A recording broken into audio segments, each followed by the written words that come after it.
You're listening to this podcast, so I know you've got a curious mind. Here's a helpful fact you might not know yet. Drivers who switch and save with Progressive save over $900 on average. Pop over to Progressive.com, answer some questions, and you'll get a quick quote with discounts that are easy to come by. In fact, 99% of their auto customers earn at least one discount. Visit Progressive.com and see if you can enjoy a little cash back. Progressive Casualty Insurance Company and Affiliates. National average 12-month savings of $946 by new customers surveyed who saved with Progressive between June 2024 and May 2025. Potential savings will vary. Hey, Los Angeles! Are you looking for unique 4th of July plans for you and your friends or family? LA's greatest rivalry returns to Rose Bowl Stadium for a July 4th edition of the El Tráfico soccer matchup as the LA Galaxy return to their original home to defend their turf against LAFC. Last year, a record crowd of over 82,000 fans were on hand to witness the Galaxy victory. That's July 4th at Rose Bowl Stadium. Guaranteed fireworks both on and off the field and a celebration for all of LA. LA Galaxy versus LAFC, the Rose Bowl edition. Tickets at lagalaxy.com/tickets.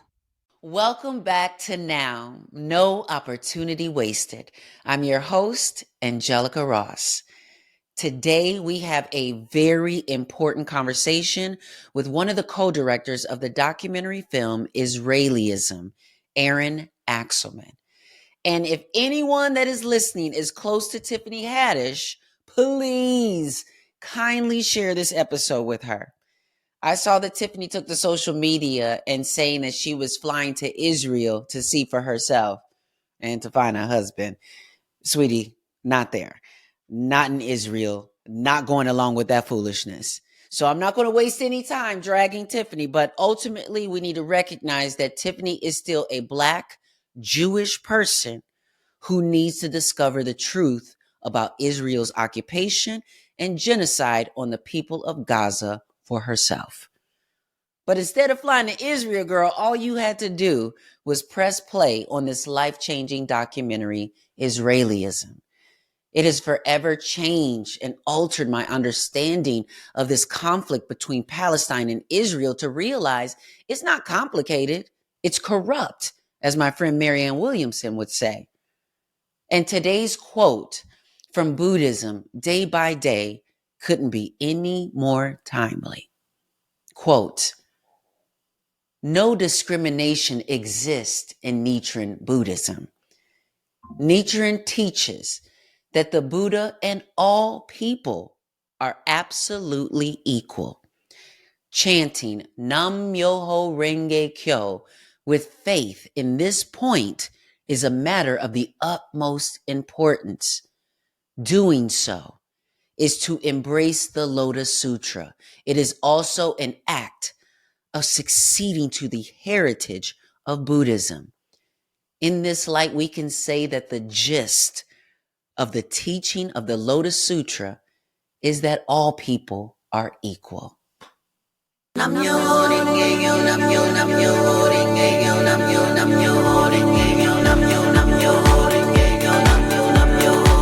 All right, welcome back to Now.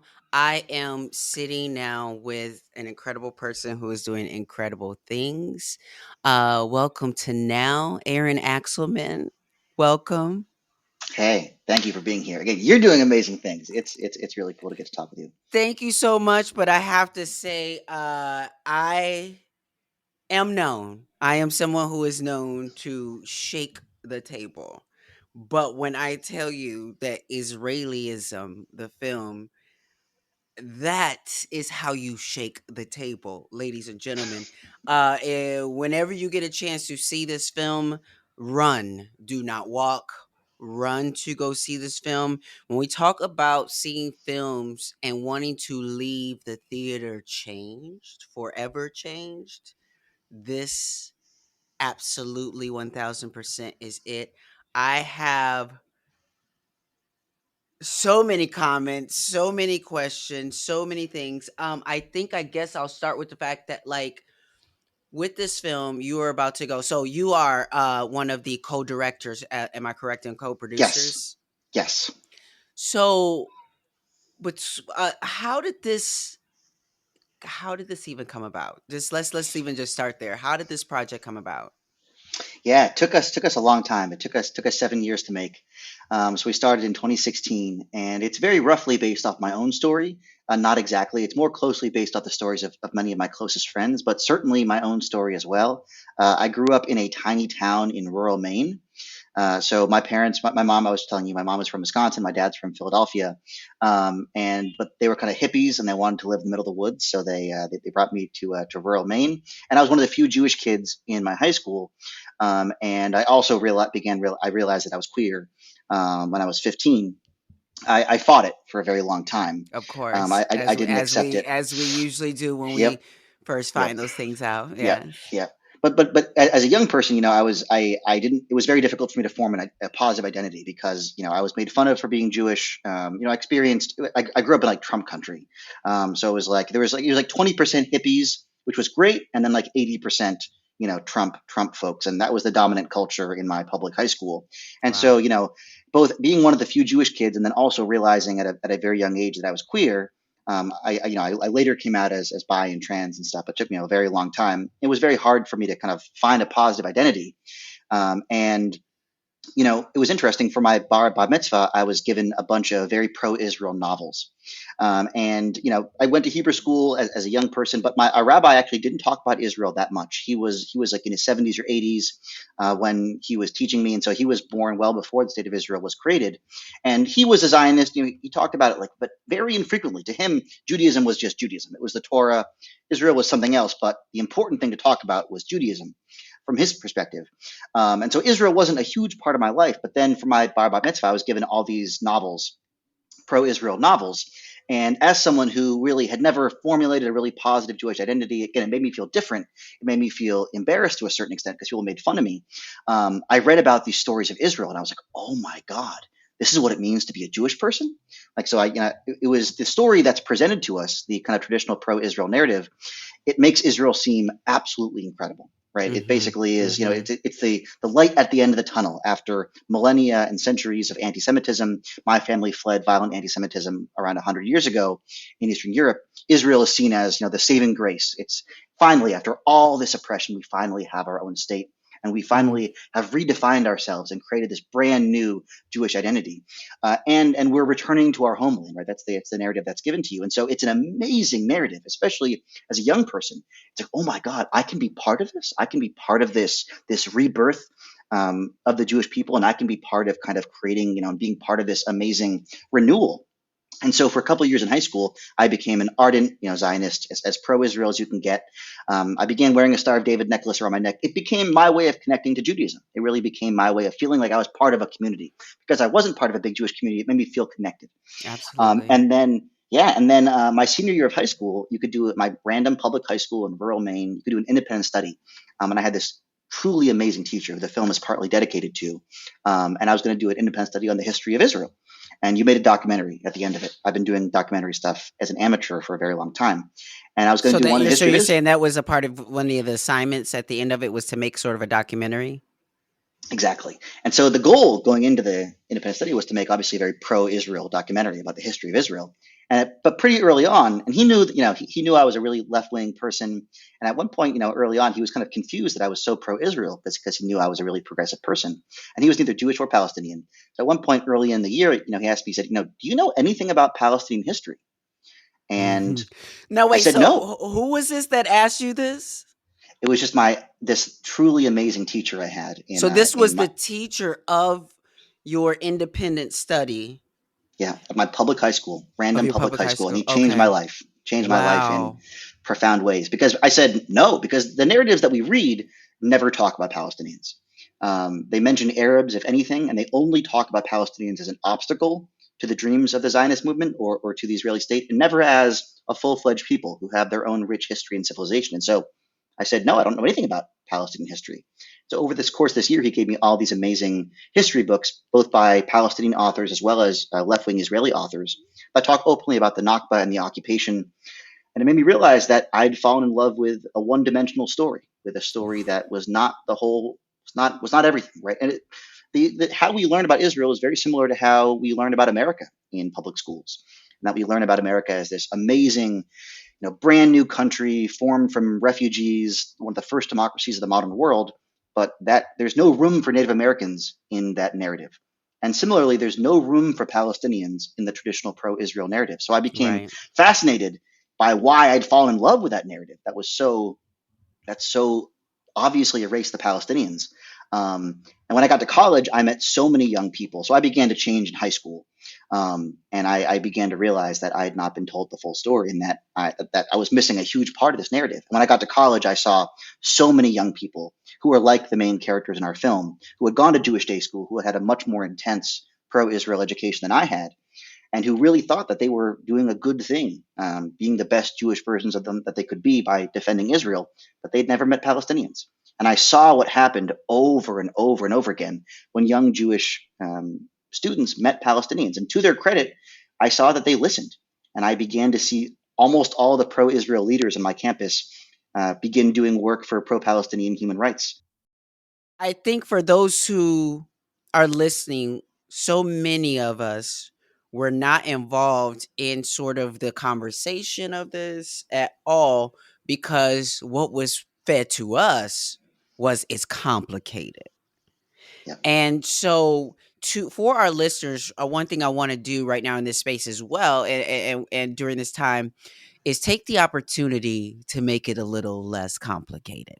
And so to start with it, I think what that starts with is education and people, because one thing that I love about watching this film is what's really, really clear is that this is a very clear example of once you know, you can't unknow. Yeah. Once you see, you can't unsee. So can you, for the listeners, tell us what is the difference between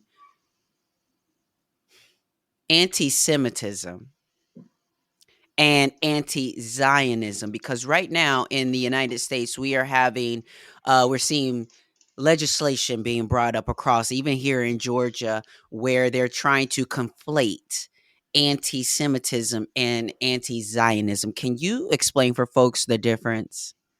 Absolutely. Yeah. So, Zionism is a political movement that was created in the mid 1800s.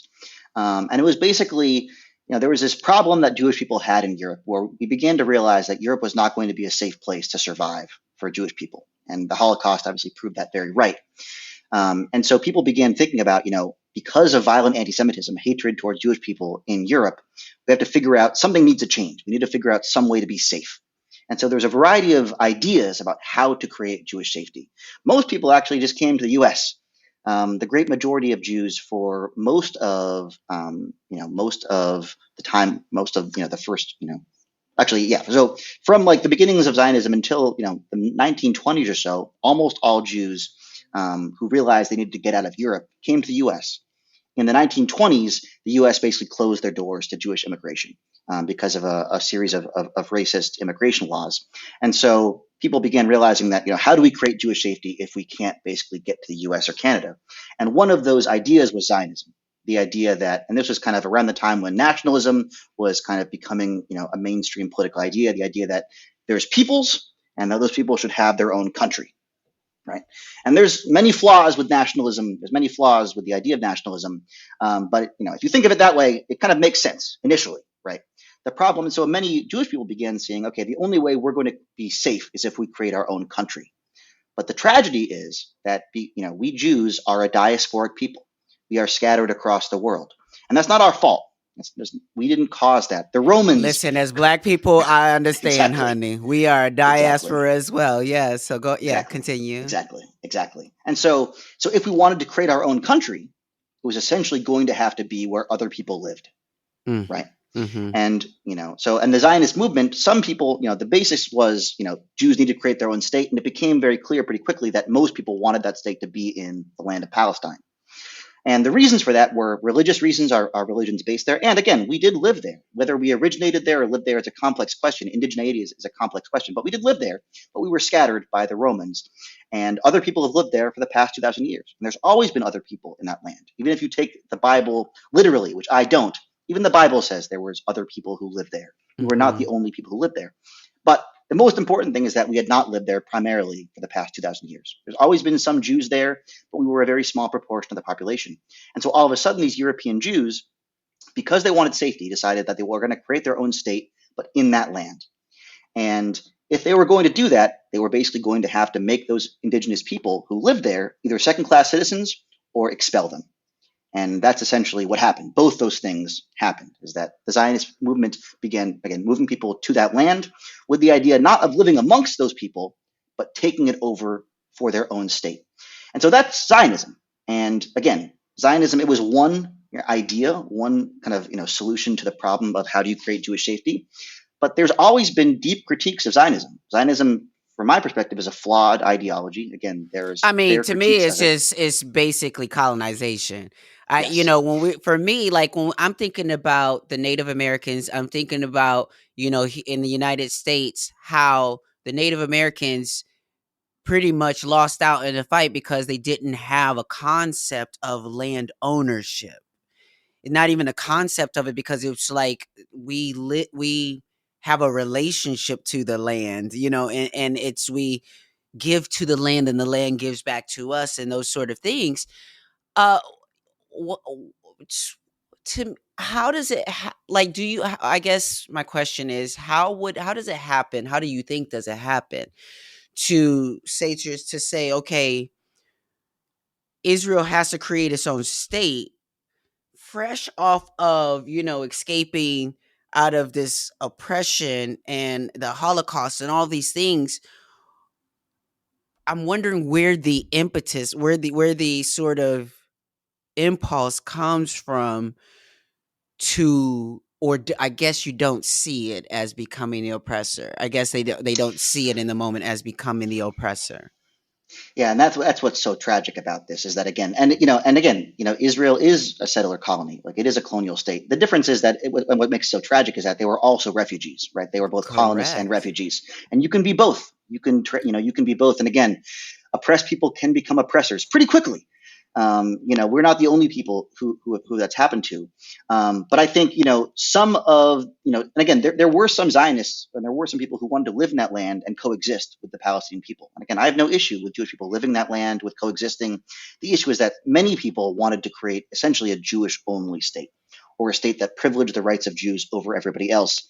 That's obviously problematic in general, but also because we weren't living there, right? And Right. again, it's not our Correct. fault, but we weren't Well, living I there. mean, and you talk about that, because again, one thing that is extremely hard for me, and when I was watching the film, uh, I had so many aha moments. There was an aha moment that I had when there was a clip that you show of both Barack Obama and Joe Biden talking about the United States relationship to Israel and how it forever will be like this.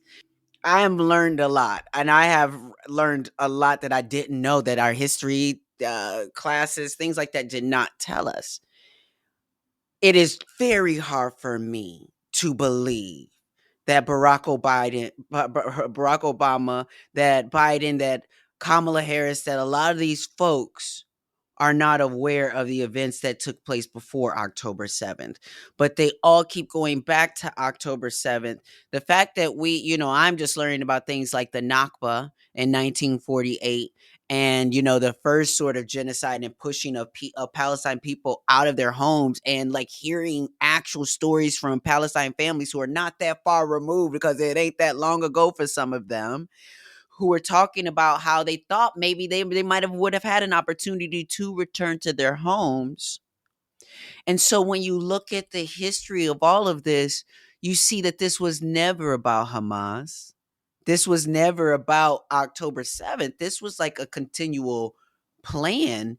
And I feel like Netanyahu has continued to reveal that this was always the plan, and not even being concerned for the safety of the hostages as they employ their sort of military strategy. That how could you possibly be concerned about hostages? Not only that, but a lot of news story and information comes up that a lot of the casualties to some of the hostages and Israeli folks have come from Israeli soldiers. When I looked at this and I thought to myself, well, how does something like this happen? And just heard yourself talk about sort of your upbringing and seeing Israel as a sort of solution to safety and to having a safe space. And I this kind of term of summer camp kind of came up, you know.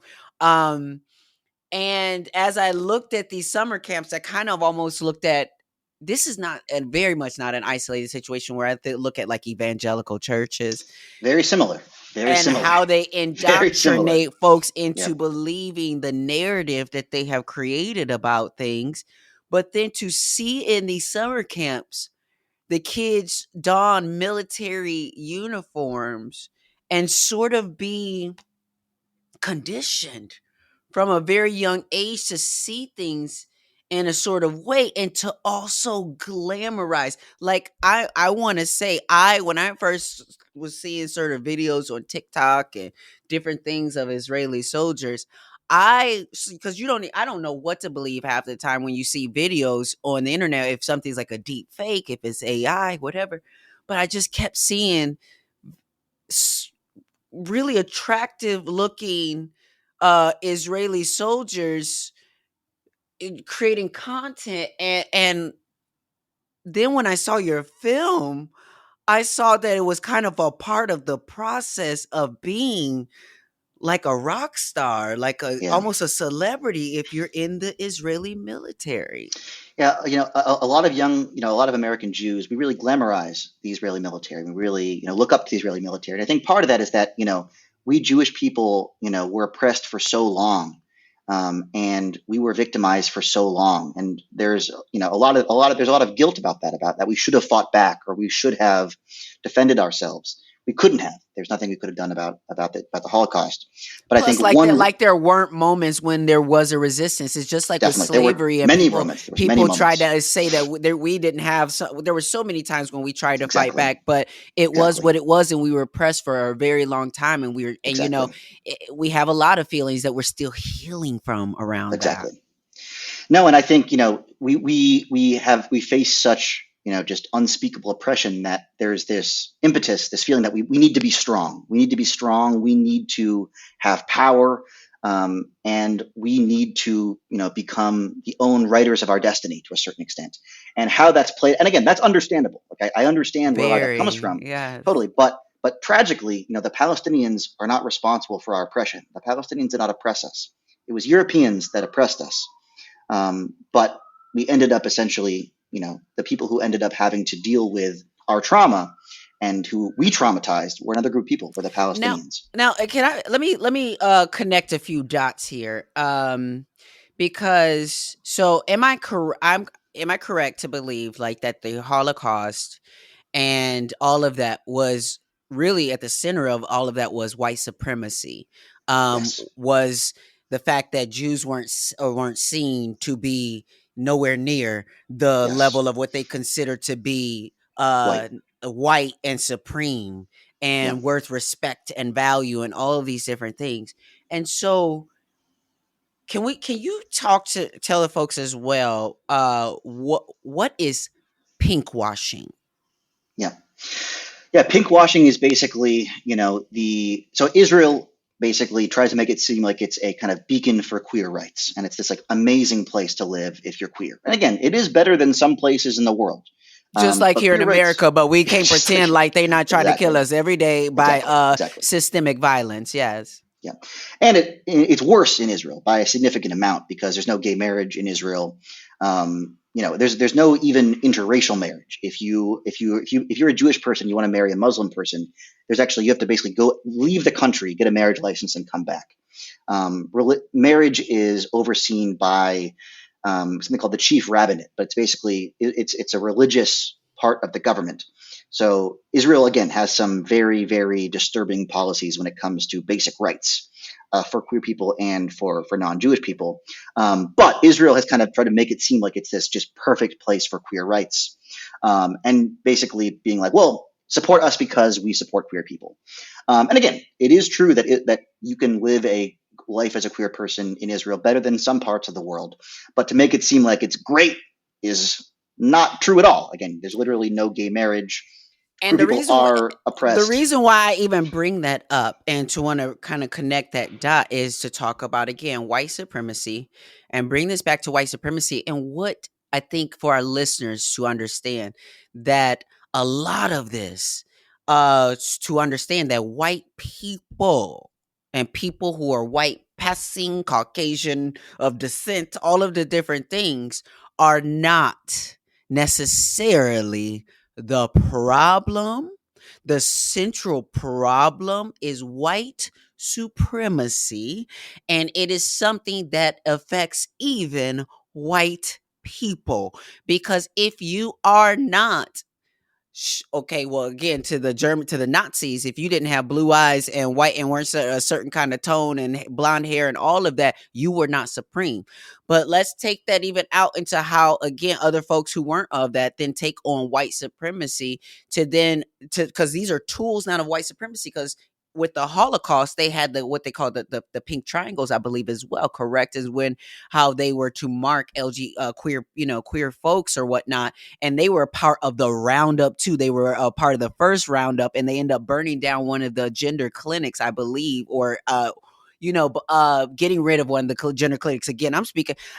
I never even thought I'd know this much about all of this, but I've had to kind of get a fast education on it all to connect the dots that the root of this is white supremacy.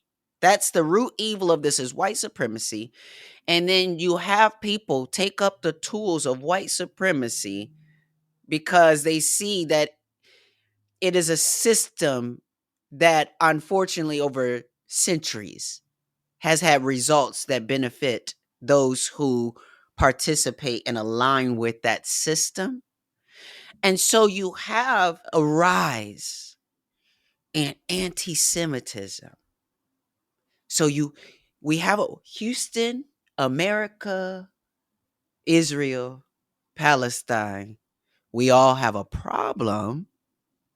We have heard stories about the rise in anti-Semitism and seen the stories in the rise in anti-Semitism.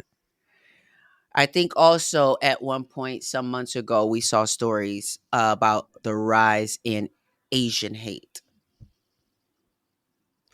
And what I think me and so many Black folks who are looking at the situation are waiting on, and so we're waiting for everyone to connect the Yeah, the dots. dots. No, it's fascinating because it's so deeply ironic because the Jewish people were one of the greatest victims of white supremacy in Europe, right? I mean, like we were one of the initial kind of others because for centuries and centuries in Europe, Europe was not a very diverse place for many centuries. We were seen as more Middle Eastern. We refused to convert to Christianity. We were seen as the other, the most different.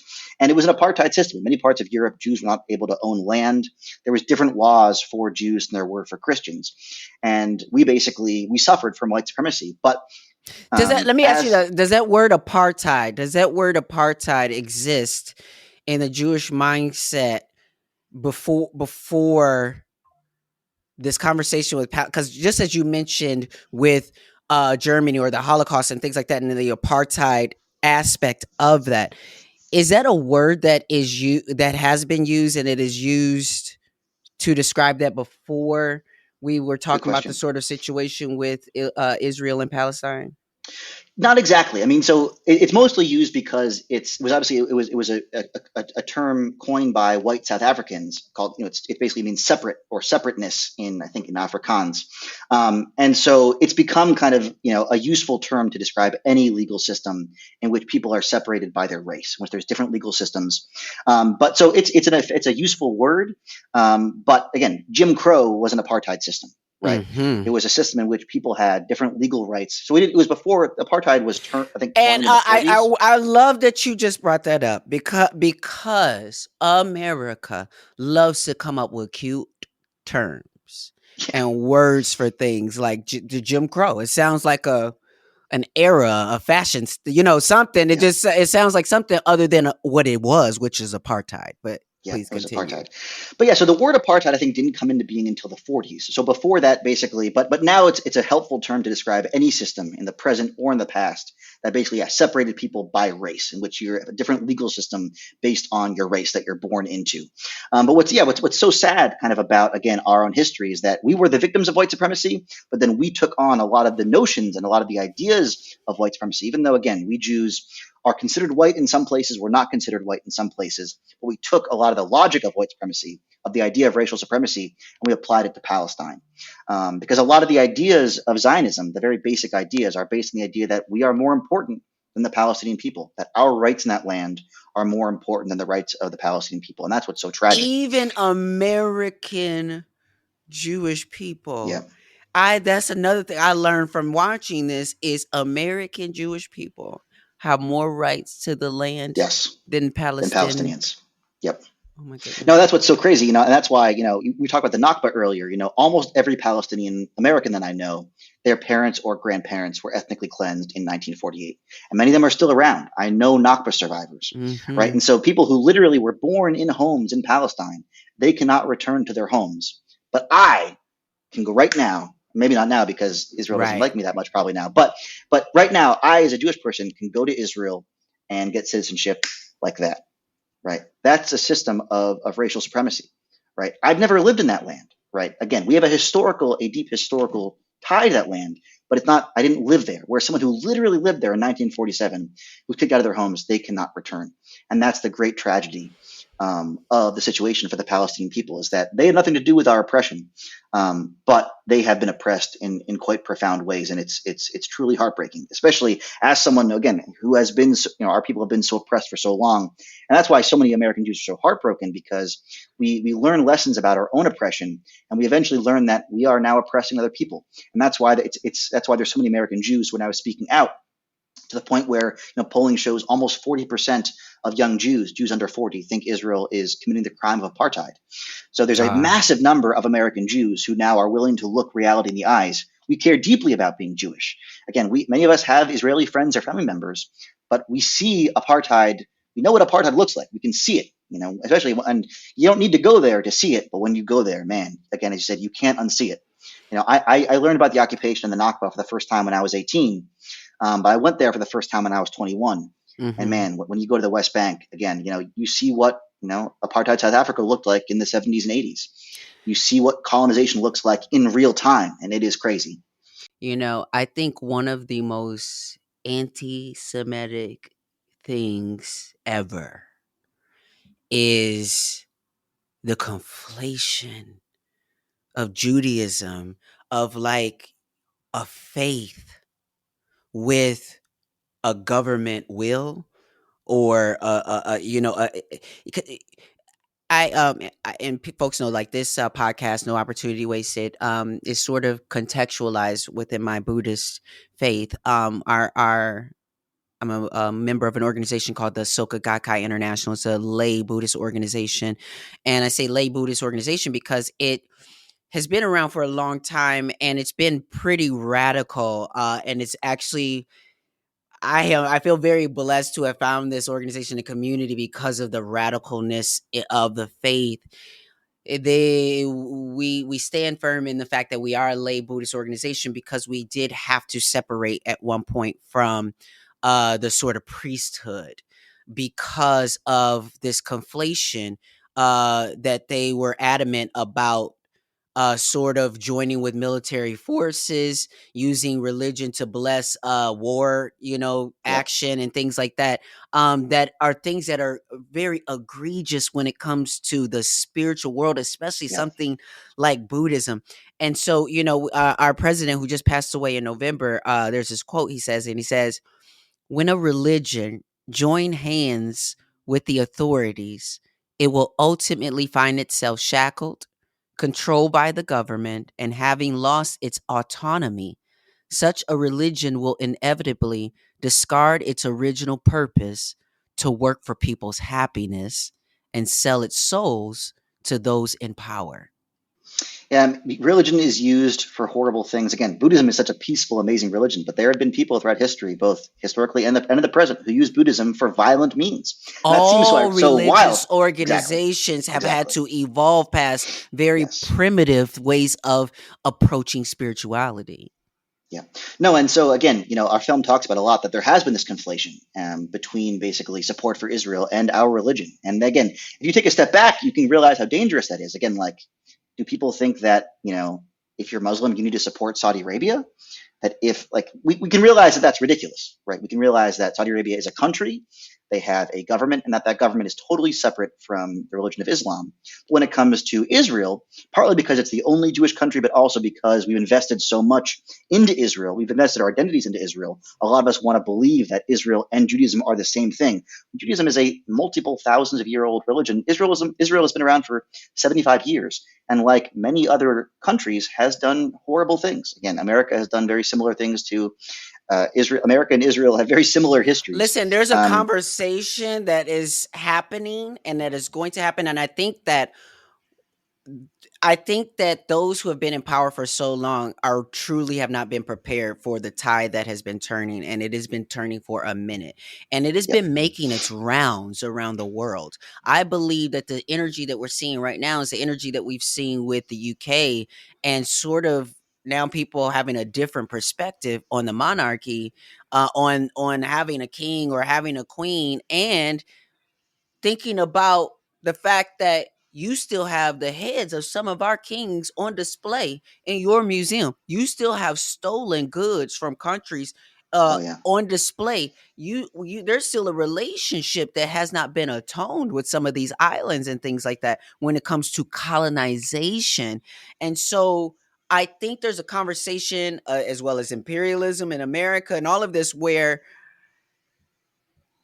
they have tried to keep us so uninformed and uneducated with all of this. And so the more that we are informed, the more we are starting to want to move into a space of atonement, a space of acknowledging the history and the things that have happened. And I think that the powers that be know this, and that's why they're trying to fastly get rid of the history books.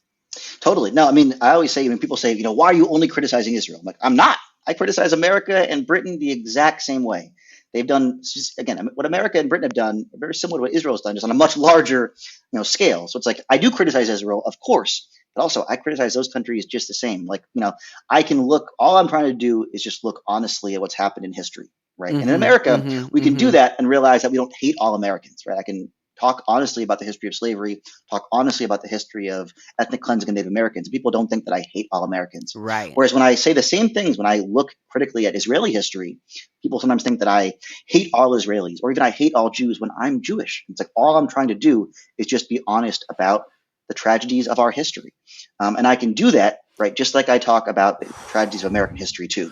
Well, a lot of what you sort of have on revealed with this as well is there was a Instagram post that I posted that it's still going viral, and you will probably know the man's name more than I do.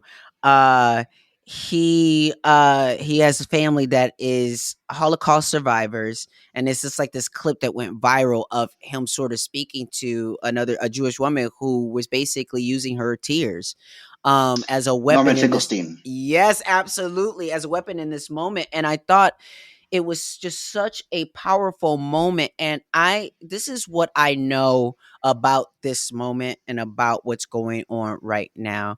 We can acknowledge the various atrocities that happen to various communities. But when we say never again, we have to mean that. For everyone. We have to mean that for everyone. And when we Yeah. can identify and go back to the root of this with white supremacy, then I think this is a time right now that is not only showing Jewish folks, Black people, um, folks who in the Sudan, and the Congo, uh, the folks in Uganda who are dealing with, homophobic kill the gay laws and things like that or Oh, yeah. whatever. What we're realizing is that we are stronger together. The way that I have seen people flood the streets across the world.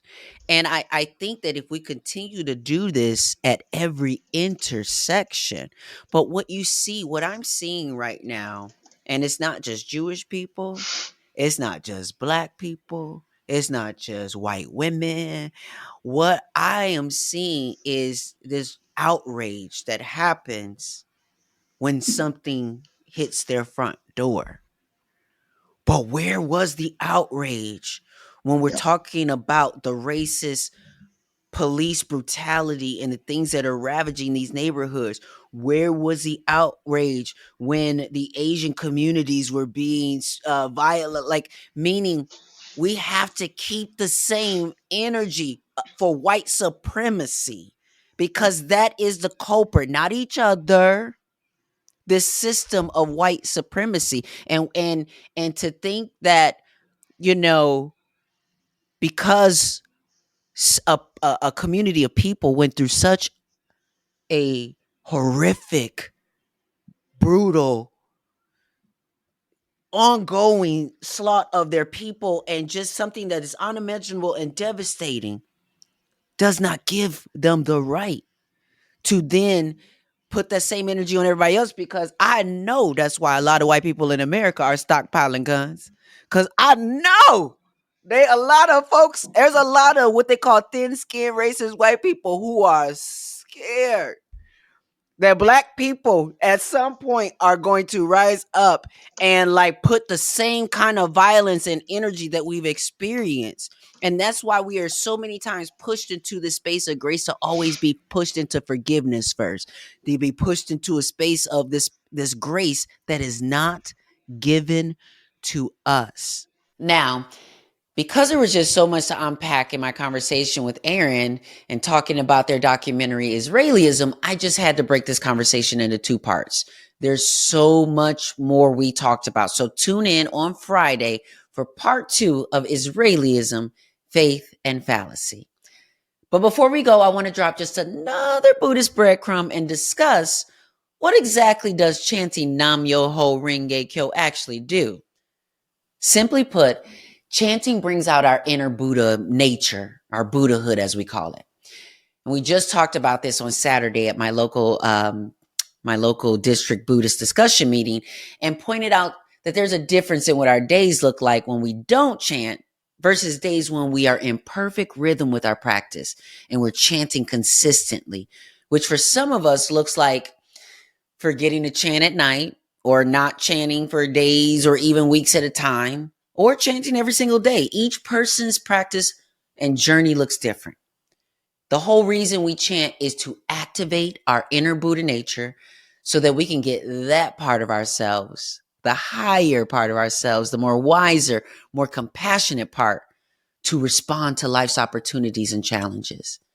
I don't want my lower self responding. And I'm going to tell you right now, you don't want my lower self responding.